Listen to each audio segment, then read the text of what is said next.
Ese punto brillante que ves al amanecer no es una estrella. Durante milenios, los humanos miramos ese resplandor en el cielo y vimos belleza. Los babilonios la llamaron Ishtar, diosa del amor y la guerra. Los griegos, Afrodita. Los romanos le dieron el nombre que conocemos, Venus, la diosa de la belleza. Pero Venus odia todo lo vivo.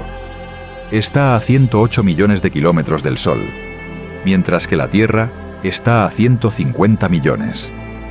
Solo un 28% más cerca. Una diferencia que parece insignificante en la escala del sistema solar. Pero pequeña diferencia lo cambia todo. Venus tiene aproximadamente el mismo tamaño que la Tierra, 12.104 kilómetros de diámetro frente a nuestros 12.742. Su masa es el 81,5% de la terrestre y su gravedad es 0,904 g, prácticamente idéntica a la nuestra. Está hecha del mismo material que formó nuestro planeta hace 4.540 millones de años, condensada de la misma nube de gas y polvo que rodeaba al Sol joven. Son planetas gemelos, nacidos de la misma madre cósmica. Pero uno de ellos se convirtió en un paraíso, el otro en el infierno más perfecto que la física puede permitir.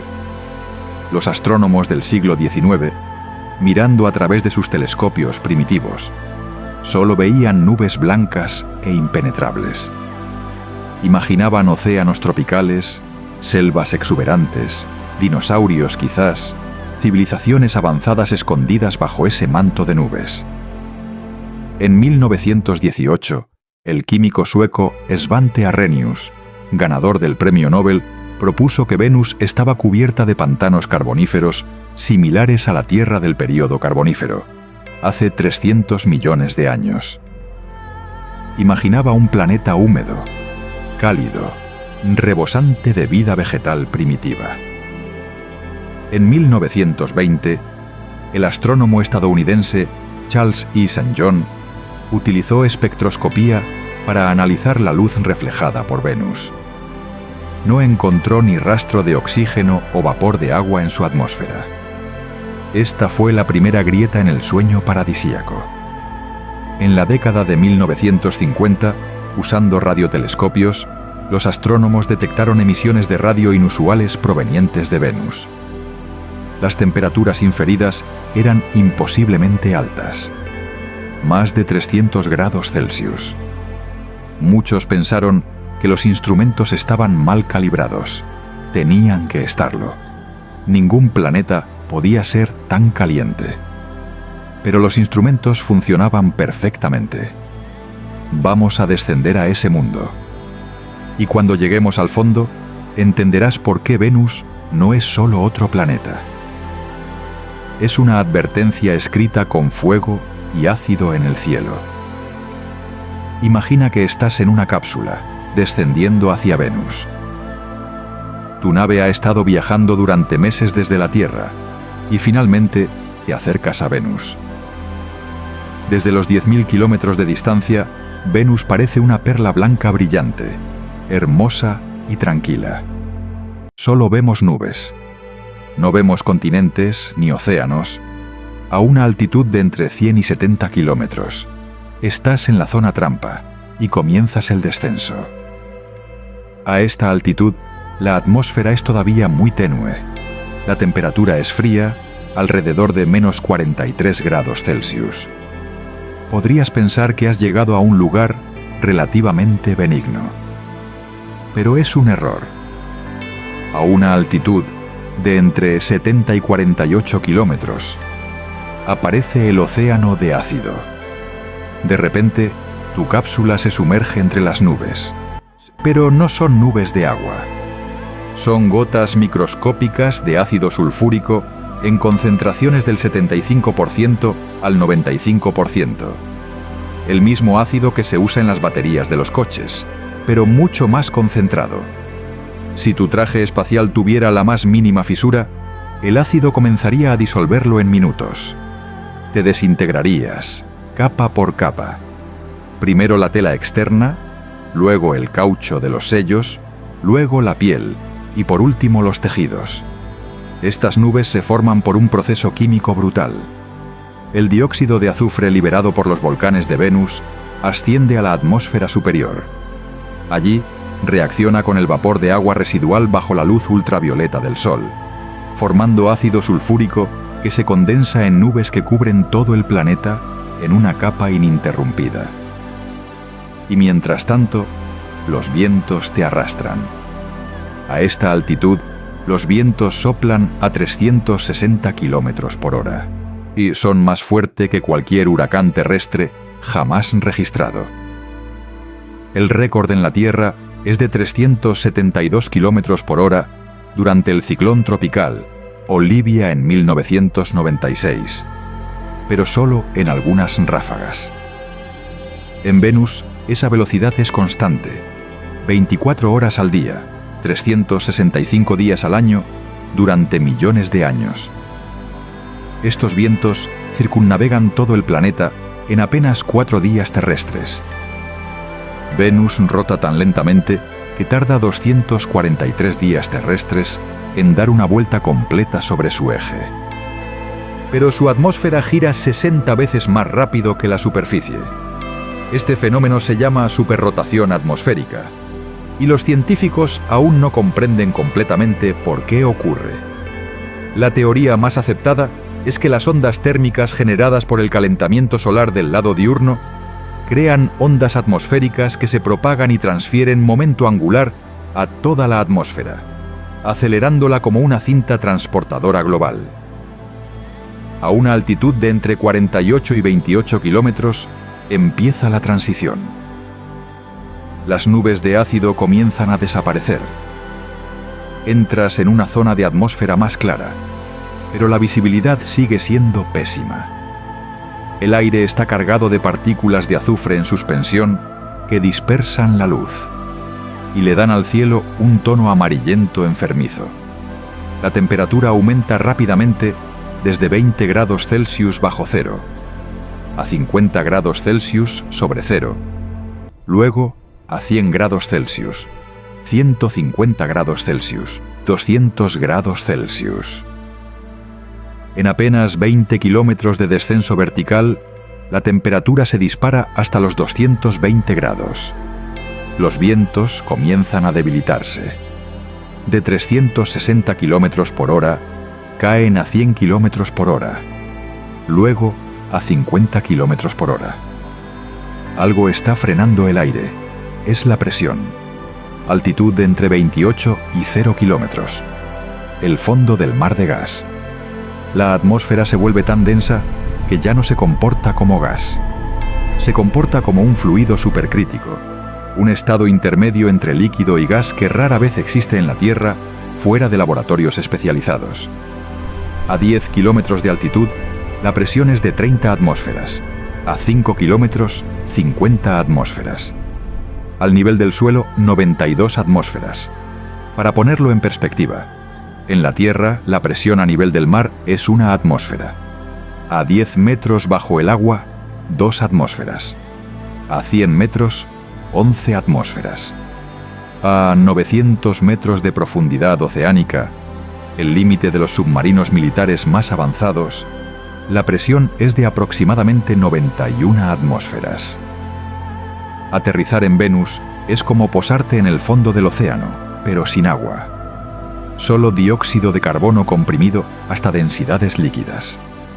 Los vientos a nivel del suelo casi han desaparecido. Se mueven a menos de 1 kilómetro por hora.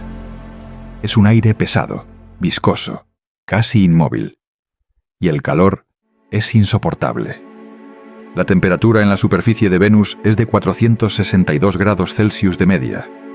Pero aquí está lo verdaderamente perturbador. Esa temperatura no varía.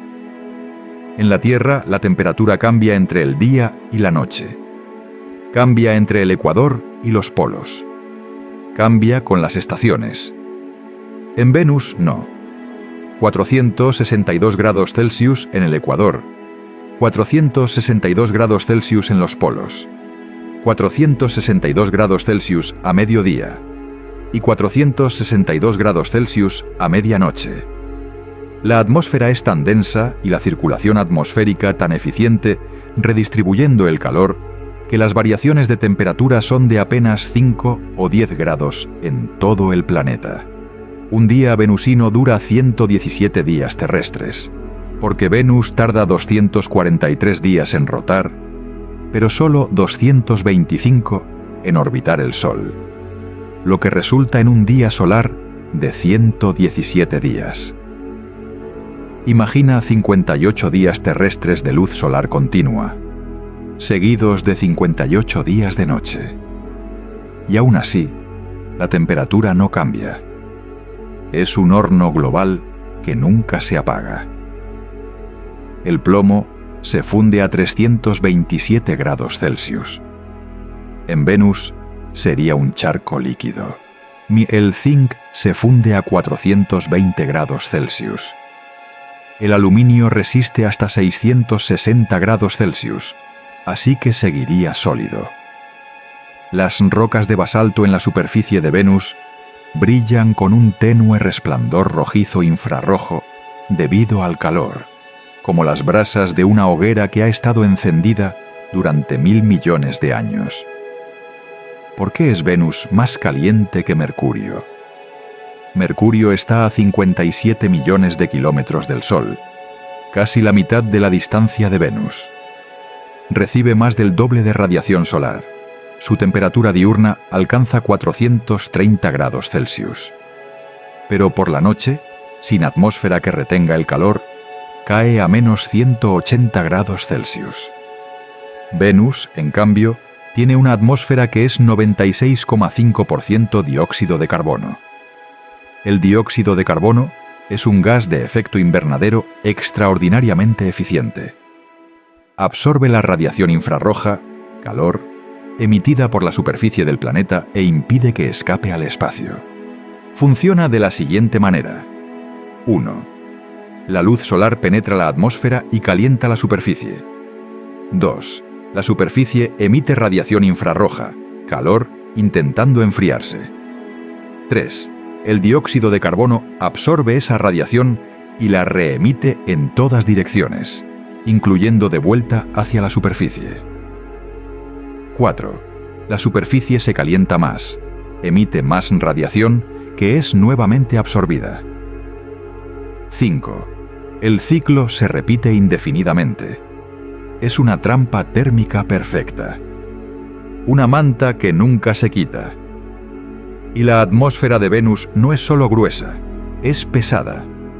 La masa total de la atmósfera venusina es 93 veces mayor que la de la Tierra. Es como comparar una sábana con una manta de plomo. Si pudieras sobrevivir el tiempo suficiente para mirar alrededor, ¿qué verías? Las únicas fotografías reales de la superficie de Venus fueron tomadas por las sondas soviéticas Venera entre 1975 y 1982. Son imágenes granuladas, borrosas, distorsionadas por el calor extremo, pero muestran lo suficiente. Rocas planas de basalto, el mismo tipo de roca volcánica que forma el fondo oceánico de la Tierra y las islas volcánicas como Hawái. Están agrietadas, fracturadas por ciclos térmicos que duraron eones. No hay erosión por agua. No hay cantos rodados suavizados por ríos. No hay guijarros pulidos por playas. Cada roca tiene bordes afilados, angulosos, como si acabara de solidificarse del magma ayer. Porque en cierto modo, así es. El mapeo por radar, realizado por la sonda Magallanes de la NASA entre 1990 y 1994, reveló que la mayor parte de la superficie de Venus tiene entre 300 y 600 millones de años. Es joven geológicamente hablando. La Tierra tiene rocas de más de 4.000 millones de años. Venus parece haber sido repavimentada por flujos de lava globales hace relativamente poco tiempo. Hay más de 1.600 volcanes principales identificados en Venus y decenas de miles de volcanes menores. Algunos podrían estar aún activos. En 2015, la sonda Venus Express detectó variaciones en las concentraciones de dióxido de azufre en la atmósfera que podrían indicar erupciones recientes.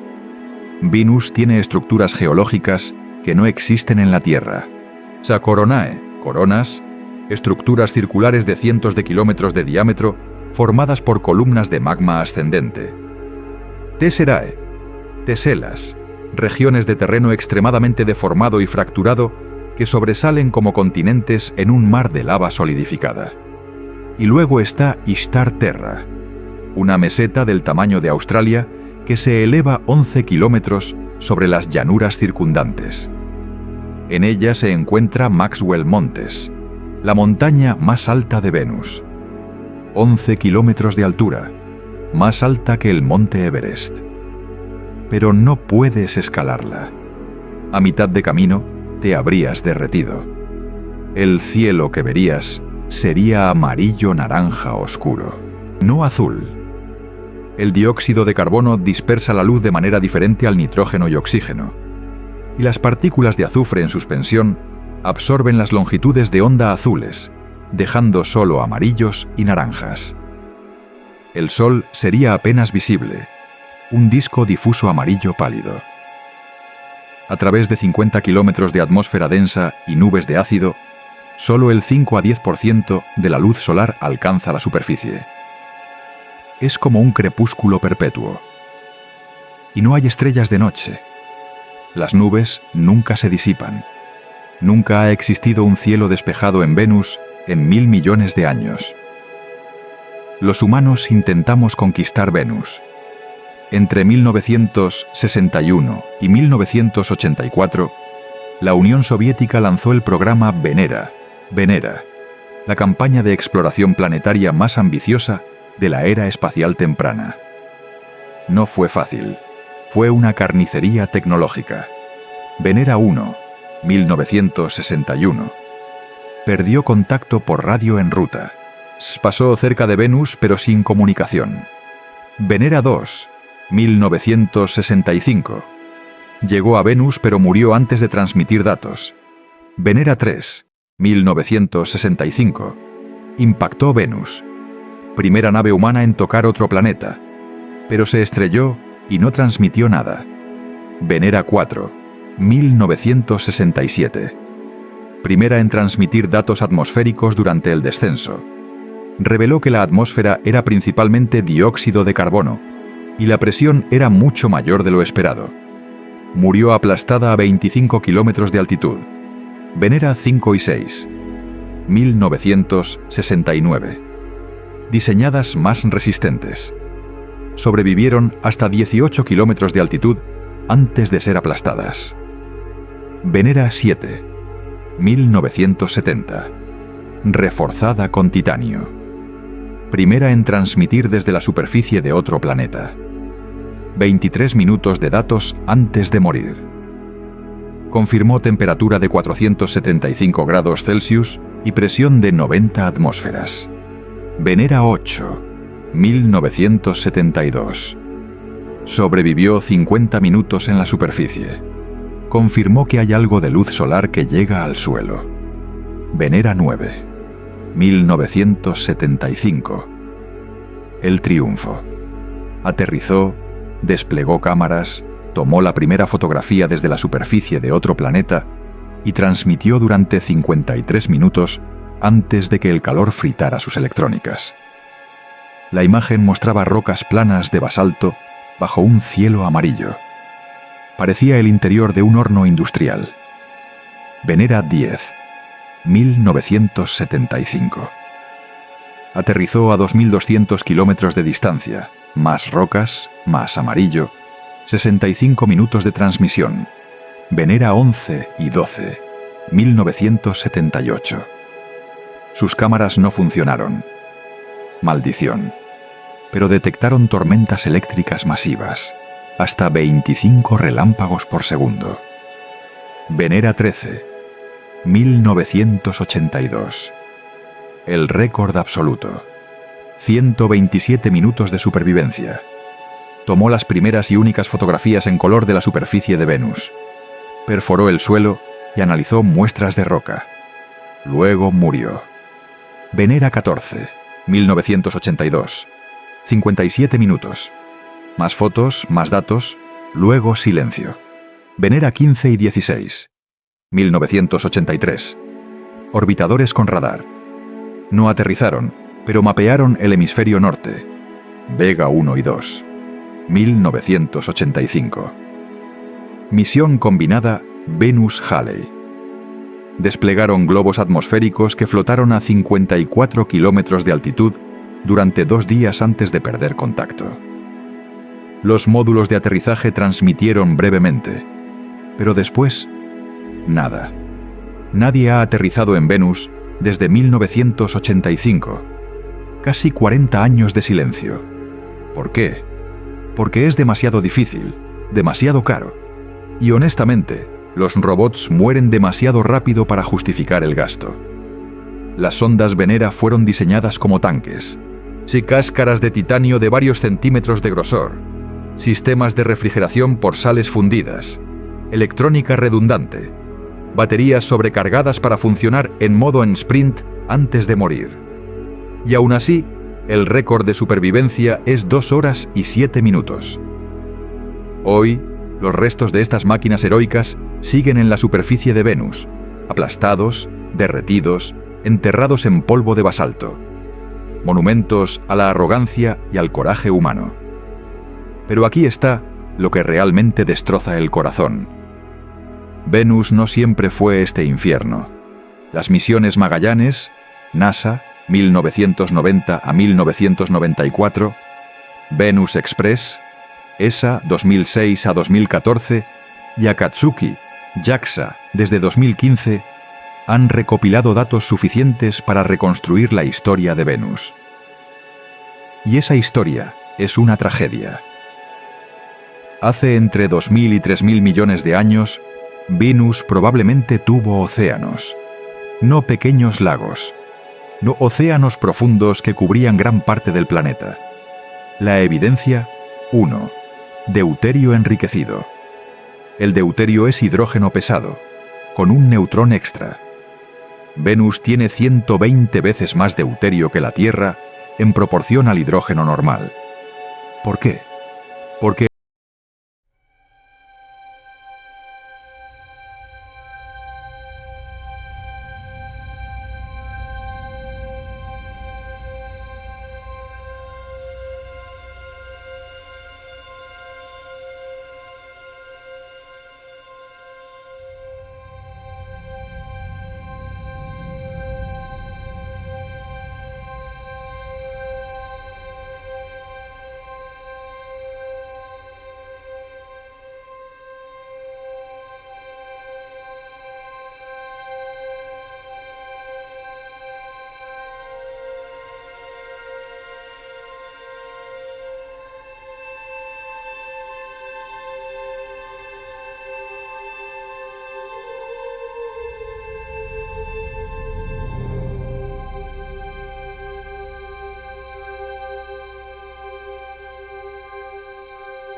Nuestro planeta tiene ventajas.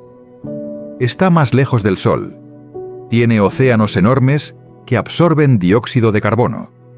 Tiene placas tectónicas que reciclan carbono. Tiene vida que fija carbono en materia orgánica. Pero el principio es el mismo. Si aumentamos la concentración de dióxido de carbono lo suficiente, si calentamos la atmósfera lo suficiente, podríamos desencadenar retroalimentaciones positivas. Derretimiento de permafrost liberando metano, CH4, hay un gas invernadero 28 veces más potente que el dióxido de carbono. Reducción del albedo polar. Menos hielo blanco, reflejando luz. Más océano oscuro absorbiéndola. Liberación de dióxido de carbono de océanos sobrecalentados. El agua caliente disuelve menos gas. Muerte de bosques tropicales por sequías, eliminando sumideros de carbono. No llegaríamos a 462 grados Celsius, pero podríamos llegar a un planeta donde grandes regiones ecuatoriales sean inhabitables, donde las capas de hielo hayan desaparecido, donde el nivel del mar haya subido 10 o 20 metros, donde la agricultura colapse. Venus es el recordatorio de que los planetas pueden morir. No necesitan asteroides, no necesitan supernovas. Pueden matarse a sí mismos por desequilibrio climático. Con todo su horror, Venus tiene algo que Marte no tiene: gravedad cercana a la terrestre. En Venus experimentarías 0,904 G. Tus huesos no se debilitarían, tus músculos no se atrofiarían, tu corazón bombearía normalmente. En Marte, 0,38 G, los colonos sufrirían pérdida de densidad ósea, atrofia muscular, problemas cardiovasculares. Pero no podemos pisar Venus. Entonces, ¿qué opciones hay? Opción 1. Ciudades flotantes. A 50 a 55 kilómetros de altitud en Venus. Presión, una atmósfera, como la Tierra al nivel del mar. Temperatura 20 a 50 grados. Celsius, cálido pero habitable. Gravedad 0,9 G, casi idéntica a la Tierra. Aquí está el truco. Una mezcla de 79% nitrógeno más 21% oxígeno. Aire respirable tiene una densidad de 1,2 kilogramos por metro cúbico a esa altitud. El dióxido de carbono venusino a esa altitud tiene densidad de 1,87 kilogramos por metro cúbico.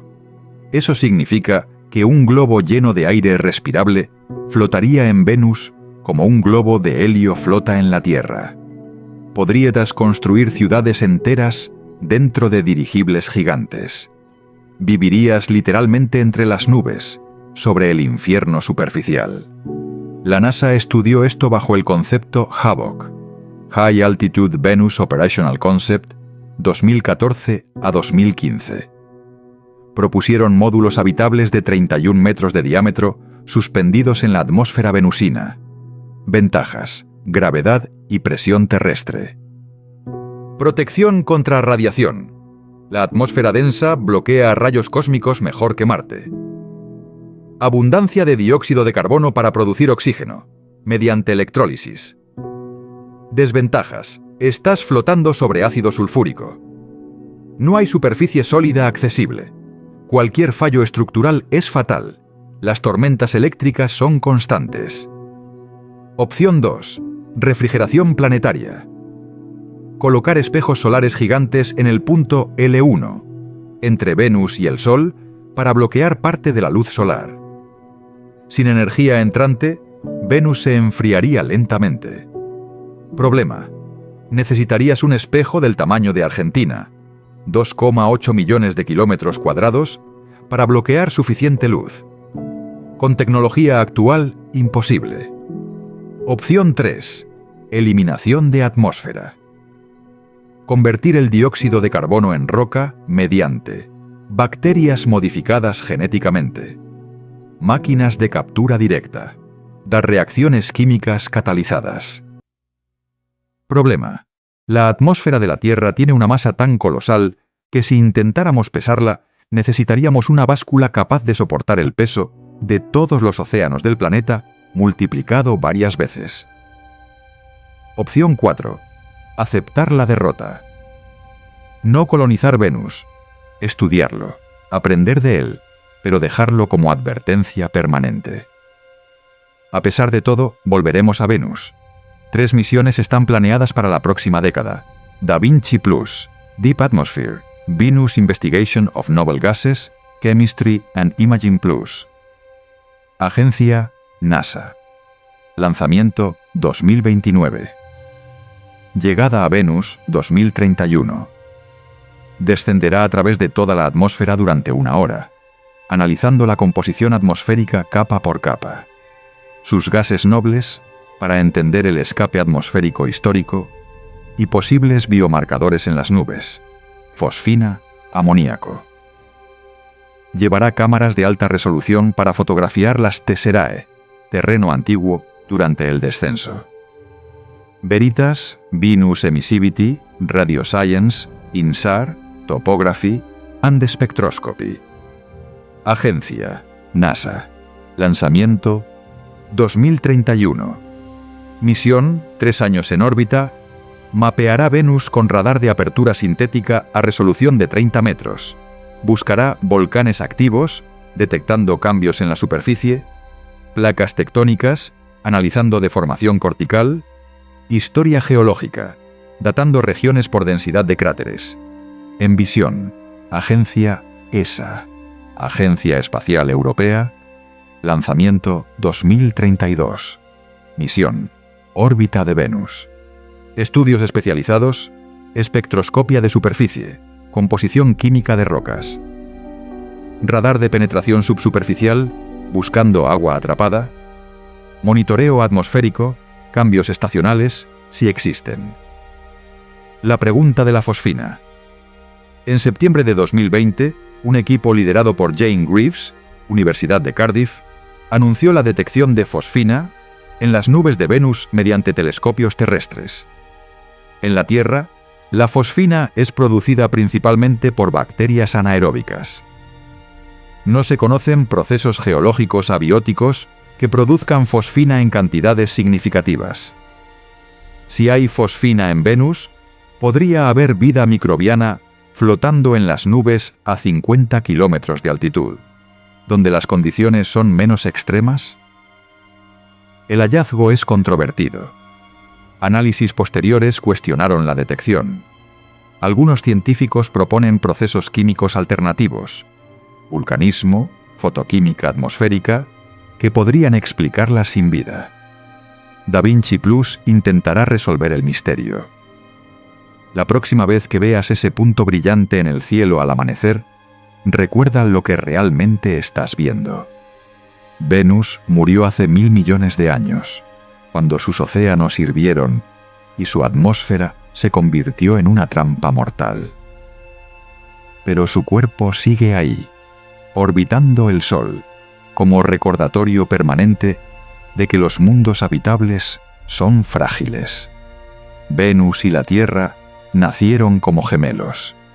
Mismo tamaño, mismo material, misma época cósmica. Pero uno tomó el camino correcto y el otro se perdió. La diferencia fue pequeña al principio. Solo un 28% más de luz solar. Solo un poco más de evaporación. Solo un ciclo de retroalimentación que se descontroló. Y una vez que cruzó el umbral, no hubo vuelta atrás.